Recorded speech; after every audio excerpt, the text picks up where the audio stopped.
Today, we are going to talk about what is perhaps the greatest challenge facing American Young Earth Creationism. That is pyramids, on this episode of Ancient Egypt and the Bible.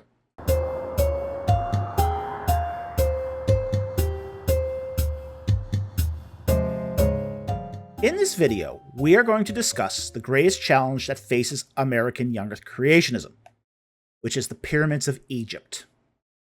Now, before getting into the content, I want to explain that I do not have an axe to grind against Young Earth Creationism. In fact, I don't hold any particular view on origins. I think there are problems with all views of origins. And I also believe that Young Earth Creationism can be steel-manned with only some minor modifications to the view. So I'm not against Young Earth Creationism, say. However, I am a historian, and my specialization is Egyptology. So there is an issue where historical facts intersect with American Young Earth Creationist claims. Moreover, this issue keeps coming up on my feed, so I have decided to deal with this in a teaching video. Now, the problem of the pyramids is not a new problem. And while Young Earth Creationists have pat answers for dinosaurs and the global flood generally, when it comes to the pyramids, they flounder. The problem is typically expressed as follows. Tracing back through the genealogies of Genesis 11, one can calculate that the global flood took place around 2350 BC. 2350 BC happens to be the end of Dynasty 5, the beginning of Dynasty 6. And many Egyptian pyramids were built between 2688 BC and 2209 BC, none of which show significant water damage. This presents a problem for the dating of the global flood, because it takes place during a time of significant human activity and cultural continuity. That means you have a continuous culture over time that appears uninterrupted. Okay, so that's the historical problem in a nutshell. And typically, Young Earth Creationists have responded in 5 different ways to the problem. The first way they respond is by changing the subject. I wish I was joking about this one, but I've seen this too many times. Pyramids? What pyramids? I don't know what you're talking about. Let's talk about dinosaurs and my theme park. Okay, I actually saw Ken Ham do this once, where it was asked about pyramids and the flood, and instead talked 20 minutes about the genetics of people in Africa. What does genetics have to do with pyramids? Beats the heck out of me. Now, this tactic can work with a live audience, especially at a debate, where people are already vested on one speaker's side and can't always track the argument. But boy, it sure looks evasive when recorded on video. It's not a great approach. The second response I've seen is chronological revisionism. This is an attempt to revise Egyptian chronology so that the pyramids date to after 2350 BC. This view was popularized by Velikovsky, and most revisionists today, for example David Rohl, were inspired by Velikovsky. Now, the way that this view works is that you compress the Egyptian chronology by claiming that succeeding dynasties in fact overlapped. For example, some revisionists claim that the 19th dynasty or the 20th dynasty reigned at the same time as the 22nd dynasty. So that way you have multiple dynasties overlapping to reduce the overall time span of Egyptian chronology. Now, if that doesn't work, you can then claim that some ages and dynasties are one and the same with others. For example, I've seen answers in Genesis claim that the first intermediate period didn't really exist, and was really just another name for the second intermediate period. That the first intermediate period was actually recording the events of the second intermediate period. That doesn't work either, but the problem is we have documents from the first intermediate period that shows it's just not the same. Now, the problem with chronological revisionism is that it has to cherry pick the data. It has to ignore a lot of counterfactuals. It has to ignore problems posed by competing bureaucracies, national cemeteries, and religious sites. It also has to ignore, say, personal biographies of various administrators and bureaucrats that lend credence to that these dynasties were reigning independent of other dynasties. It also has to ignore the synchronistic inconsistencies that are created by revising a chronology. That is, that these chronologies aren't strictly independent. They're connected to other chronologies in the ancient Near East by pieces of data called synchronisms. When you change the chronology of Egypt, that puts those synchronisms out of sync, as it were, with other chronologies in the ancient Near East. So this chronological revisionism creates more historical problems than it solves. Now, the irony of revisionism is that it doesn't always work in American Young Earth Creationists' favor. While, for example, they will champion David Rohl as somebody who comes to the rescue to save them from the pyramid flood problem, he gives only to take away. For example, he reduces the length of the New Kingdom by 300 years, but adds 1,000 years to the Middle Kingdom. So it ends up being a wash for the flood and the pyramids, as it were. Moreover, chronological revisionism is considered to be a joke by historians. I consider it a joke. It is so rife with problems it should not be considered a serious solution to the pyramid flood problem. The next approach that sometimes is taken is the pyramids were storage silos solution. This view doesn't revise the chronology like the previous view, but basically says that people before the flood used the pyramids for storage of building materials. Once they stored those materials, the Great Flood happened. Then mankind returned to Egypt to complete the building of the pyramids as temples to God. This is an attempt to work with the chronological data and the Young Earth Creationist date of the flood, while accounting for the continuity of pyramid building culture in Egypt.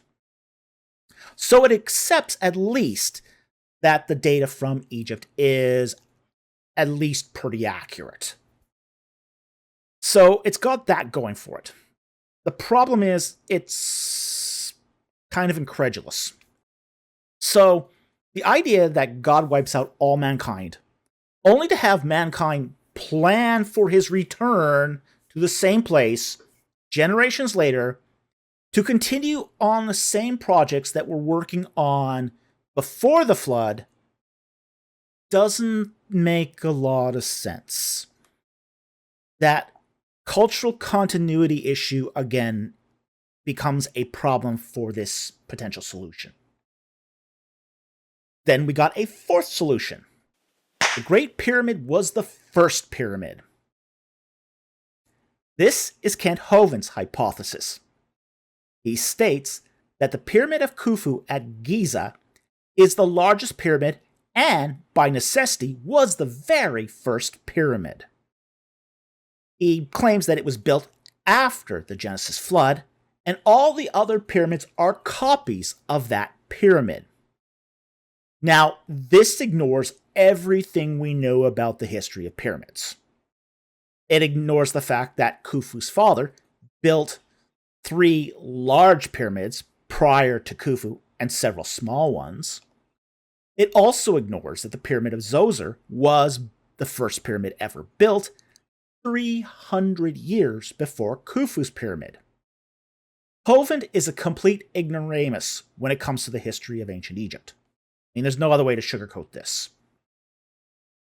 Now, the final view regarding the pyramid flood problem is sometimes called the Septuagint Primacy view. Now, this view was best expressed in a video done on Nathan H83's channel.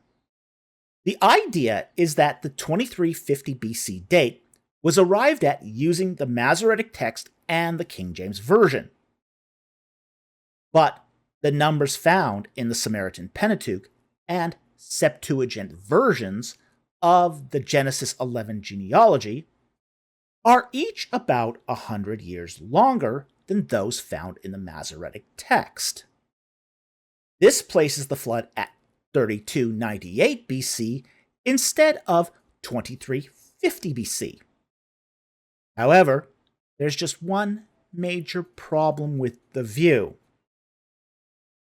Egyptian civilization did not start with the pyramids. Egyptian civilization began thousands of years prior to the pyramids. And the problem is that the Nagata II civilization resided in Egypt from circa 3500 to 3200 BC. So again, we are faced with the problem that we have a continuity of civilization that supposedly gets wiped out midstream by a flood and then returns generations later to pick up the same cultural context and material culture continuity. So the Septuagint primacy solution doesn't actually fix the pyramid flood problem, which is actually a cultural continuity problem. But it pushes the date back to an earlier time where we still find an uninterrupted cultural continuity. So how do we fix this?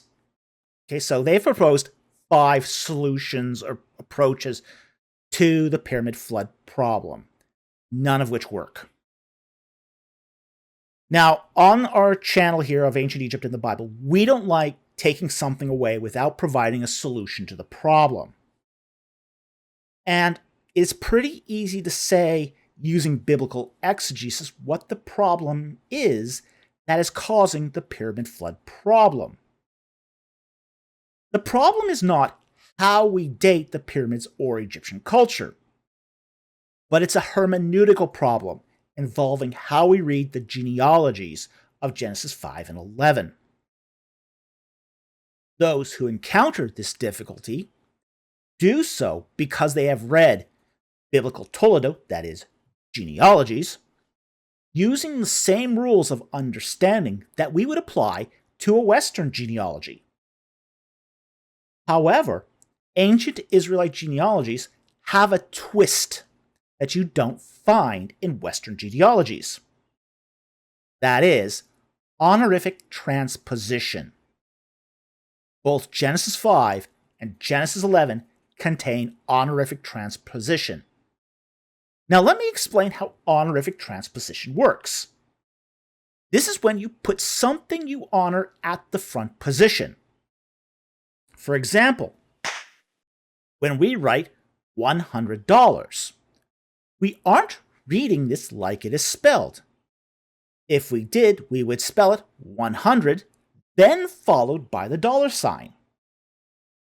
Instead, the $sign is placed at the beginning, and we intuitively know that this is a sign of honor to the status of the currency.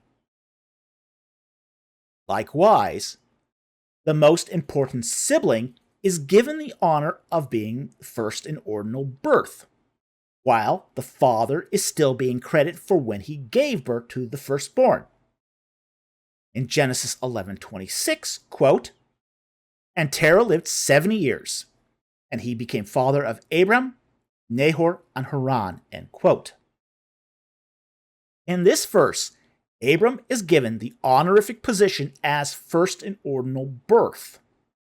However, we know that Terah was 130 years old when Abraham was born. Genesis 11:32, Genesis 12:4. So Terah is given credit for begetting his firstborn at age 70. But that child was not Abram. Abram was a younger son. But Abram is given the honor of being the firstborn, even though he is not the first in ordinal birth. The same honorific transposition also happens in Genesis 5:32.